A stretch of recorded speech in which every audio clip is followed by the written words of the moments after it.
Well, hello there and welcome to Travels with Geordie. If this is your first visit, my name is Peter Knowles and I live on this wooden motor cruiser here in Victoria, British Columbia, along with the loving memory of my pup, Geordie. All the time working on it to fix it up for some pretty major cruising someday, but that's not what we're carrying on with. We're still working on MV Zephyrus. Yes, you can see it is definitely a work in progress to get ready for going cruising very, very soon. Big project coming up, and that's new battery boxes.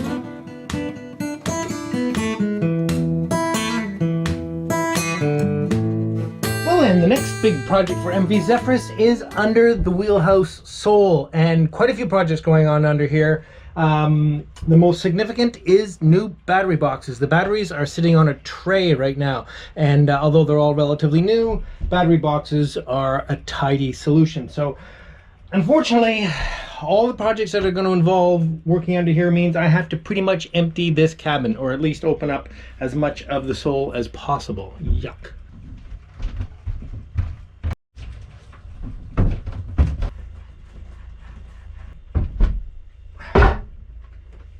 Okay, largely cleared out.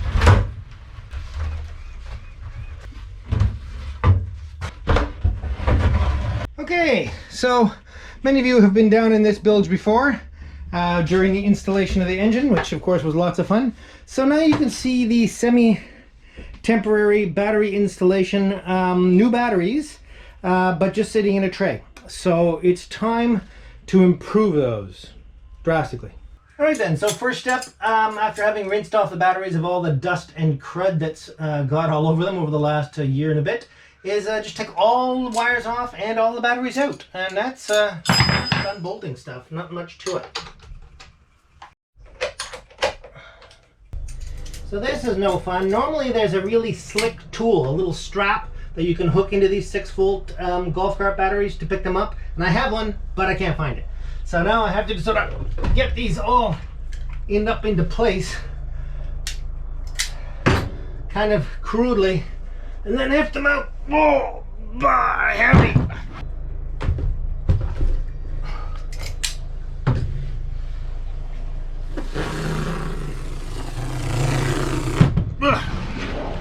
All right, I've got all the batteries out. The miserable old battery tray, which was full of nails. I've set up 2 batteries back on the house so that the boat is operational, and washed out a ton of scunge that was in that bay that was basically hidden for the last 50 years.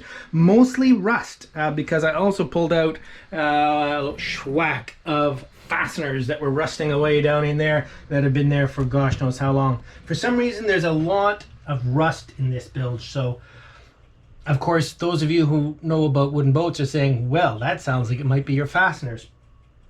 But I don't think it is, because my boat, which is the same, has absolutely no rust in the bilge.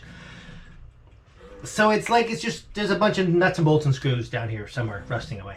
Anyway, so now, figure a place to put these 2 boxes. Okay, I've spent a couple of hours staring into the bilge here trying to come up with a plan. So the boxes are going to go... Well, they're going to go mirror image. One port, this one, and one starboard fits quite well over here. I've disconnected the main engine seacock, and it is simply a cheap hardware store ball valve on a through hull. And terrifyingly, around the bottom of the ball valve is a hose clamp clamping the brass ball valve onto the seacock as if it split or something. It is leaking, but it's just leaking through the ball, so that's not the end of the world. It's not ideal. So this is definitely going to get replaced at this haul out with a proper seacock with a flange. Yeah, this kind of stuff, you got to just get away from this kind of stuff. This is also kind of a mess in here. I've only been sort of nursing this along. Time to fix that up nicely.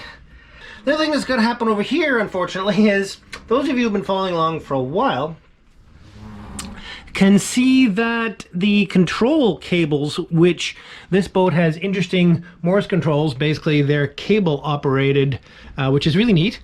The only downside of that is there's these cables running all over the boat, and this particular shiv is a bit of a mess, the way it's supported on this skanky piece of plywood. So I'm going to have to redo that and raise it up quite a bit, flip it over so that there's enough room to get the battery box in here and be able to lift the lid properly. Anyway, there's lots to be done here. Lots. Okay, this has been a lot of fun. I tell you, I saved you the bulk of the really miserable stuff. Okay, so this shiv was on here, holding these cables on a chunky piece of plywood that was bolted to the bottom of this. That was pretty ugly and way too low to allow use of the battery box here. So what I'm going to do, I'm going to flip it over, and it's going to go up here. I don't know if you can see where you are. Yes, about there. It has to be low enough that it clears these wires. And to support it, it'll be half on the beam and half on this block I just made up. That'll go right there, and that should make it happy. Now, this shiv is a series of Bakelite discs that seem to be in okay shape. They're not cracked or anything. They have some white lithium grease all over them, and I'll probably put some lanolin grease on there. Anyway, they'll certainly do until I can get some more shivs. And while I had this all apart, I have to rearrange a lot of the routing of wires, which was no fun, and clean the bit. Anyway, yuck.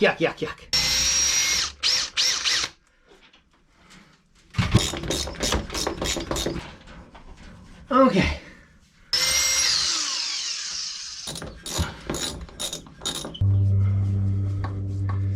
There's going to be some alignment required, but I can't really do it until I get some tension on the cables.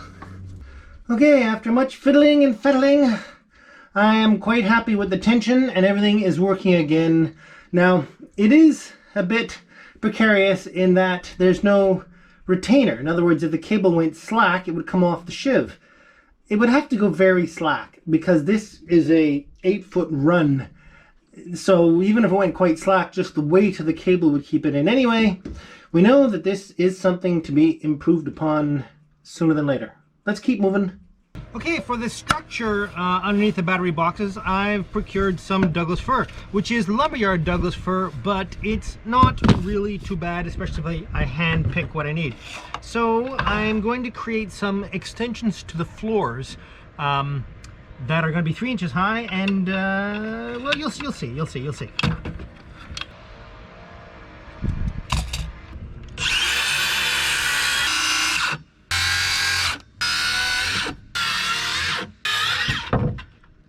Okay, one.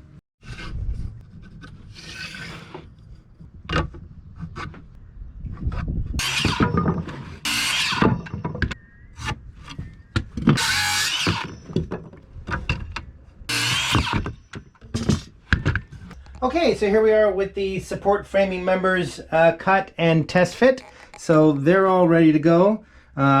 Get some lag bolts into there. But while I'm in here, I also have to deal with tidying up this bilge pump. The pump itself is fine. The hose is rubbish. Going to replace it with really great hose. This stuff is fantastic. Suction hose, because it will not kink. And the rubbish hose that's on there is just a disaster. I'm also going to replace the float switch because I don't trust it. I think it's been jammed a few times, and I think it's just good prudence to replace those things now and then. Pump out of here. Some junk in the impeller. Look at that. Oh, there's always some crud down in here. But the pump itself should be pretty good. So here's a nice marine plywood base, trimmed and adjusted to fit around the framing that comes up, and a little notch around the end of the engine bed. So now I just have to arrange when I put the battery box on, which is going to go basically right like that. Now you might say it's hanging off the platform, but yes it is. That's because there's a frame coming up in here which it sits against. So that's why I had to cut that one back, and the frame comes right up through here.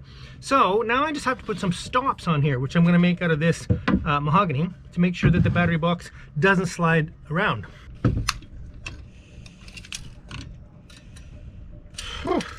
Geez, you can't trust the weather around here these days. 1 minute it's freezing cold, the next it's stinking hot. Okay.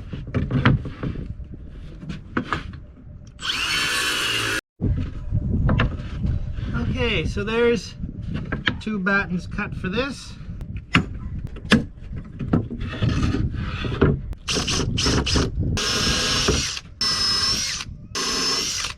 Okay, you're going to see a miracle now. I'm going to use my driver. I don't know why, I just feel like it.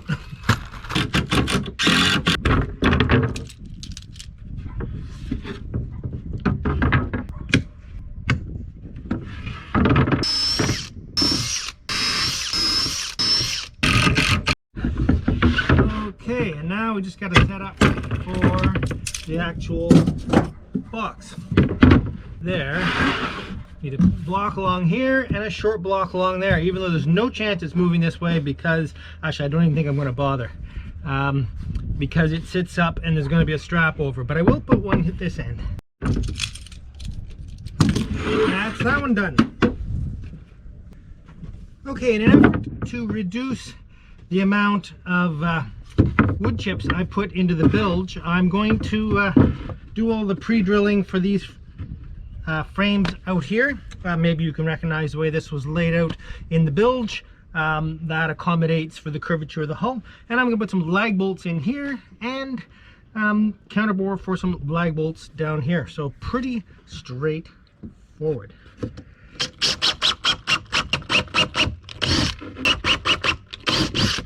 Now I'll drill clearance holes in all of these.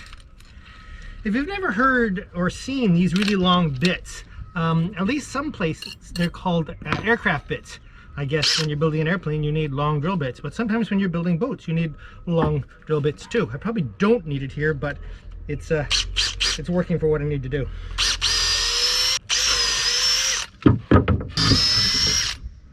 Okay, let's assemble this. Now I'm using hardware store hot dip galvanized lag bolts for this, and I suppose it's possible I could catch some flack for that. I'm not sure why or how, because they're perfectly fine fasteners if you use them within their tolerances.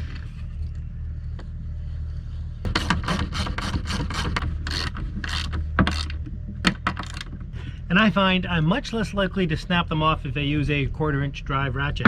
I mean, how hard can you pull on that, right? Okay, let's go toss this in. Alright, so this just goes right in here like that. The astute amongst you will notice that I still have the sketchy bilge pipe hose in. Had it all out and I was geared up to put the new one in, but I bought the wrong size hose. Rectify that tomorrow. Who knew there was 1.1/8" hose? Yuck. As you can see, I've opted to actually sit right down in the bilge to do this because it's the only place where I have enough space to swing my arms around properly. Alright folks, I will be using the well-loved and patented drive the lag bolt down into the wood to get it to bite technique. Okay, the rest is pretty mundane.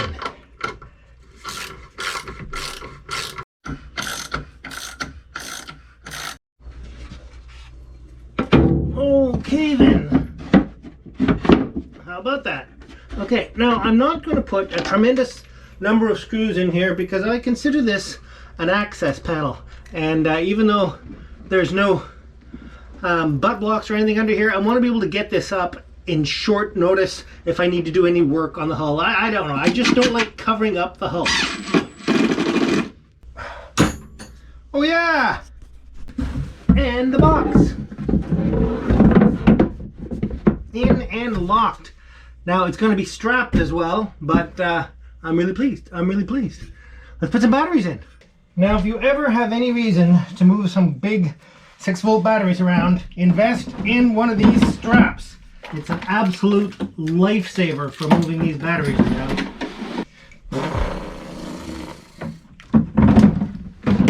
The last one's going to be a trick though. Whew. Alright. Okay. Whew. There we go. I love it. Finish off with the lid. Okay. Lovely. Alright then. Both boxes in, all 8 batteries in. Tomorrow we'll wire them up and install a start battery right in the middle in its own box. Oh, I'm hot. Time for a beer. Yes, yes. Well, welcome back, and we're back at it. And look at me, I have cleverly put in some sole boards, forever balancing on the floor timbers. It's about time I can actually just walk around down here. I'm so pleased because there's actually quite a lot of work to be done regularly in the bilge, normally pointing the other way, working on the engine. Okay, you'll notice I also have some stuff going on down at that end. Well, that's to take the starter battery, which I have just purchased the box for, as well as the battery. Let's get it mounted. All right then, this is a Group 31, pretty common commercials type start battery. Tons of crank hours, way more than this little Perkins will ever need, but it's a good solution. So I've set up this basically bit of sole that is permanently affixed to the, not permanently, it's screwed down to the floors, but there's no important stuff under there. There's no bilge pump, anything. I can still get it up, but it needs to be secure to secure the battery. And on top of that, it happily still just barely fits underneath this electrical outlet, which pleases me because I didn't really want to move it. So if I slide this right back to there, I pull this around and I can get this strap onto here to strap that in. So I'm pretty pleased with that. I have similar straps for both of these battery boxes as well. Okay, now of course this section is not mounted permanently. It can be just lifted up easily to access the bilge pump. And more importantly, the seacock, which is down here, which is going to need to be modified at the haul out. In other words, replaced with a proper seacock. Which I may need to alter that again too. But anyway, this is long overdue, I can tell you, because when I'm sitting this way working on the engine, it's so much nicer to be able to stand on something. Oh gosh, yeah. Anyway, time to play with big wires. But before that, I picked up the right size bilge pump hose, which is, yeah, gotta get to that. Okay, here's a quick overview of what I've got planned for the wiring. I'm not going to show you all this. It's just an endless amount of stripping wire and crimping terminals. But the basic premise is I have a battery bank on starboard, house bank. I have battery bank, house bank to port in the start battery in between. Now, all the grounds will come together on a common ground bus bar right here. And the last ground will go along back to the engine, one from each battery bank, all three, and then a ground up to the main ground bus that's in the helm console. So that's pretty straightforward. That'll go there. It's doesn't need to be short protected, and it doesn't need circuit protection. In other words, a fuse or a circuit breaker. Then I'm going to put a positive bus bar right here. These are big bus bars. This will connect the two house batteries, as well as sending the main feed up to the main bus bar in the panel, as well as picking up the alternator and the solar panels. You need to fuse the solar panel, and I have a fuse for it, which will go right here. Now, the last big element here is circuit protection, and this is a 200 amp circuit breaker, switchable circuit breaker. Quite a nice one, actually, by Blue Sea. 200 amps because the charger inverter on this boat draws 185 amps maximum, and the windlass on this boat draws 200 amps maximum. So we have a 200 amp maximum load. Now all the battery wiring is going to be double aught, so this still will happily protect at least all the heavy wiring.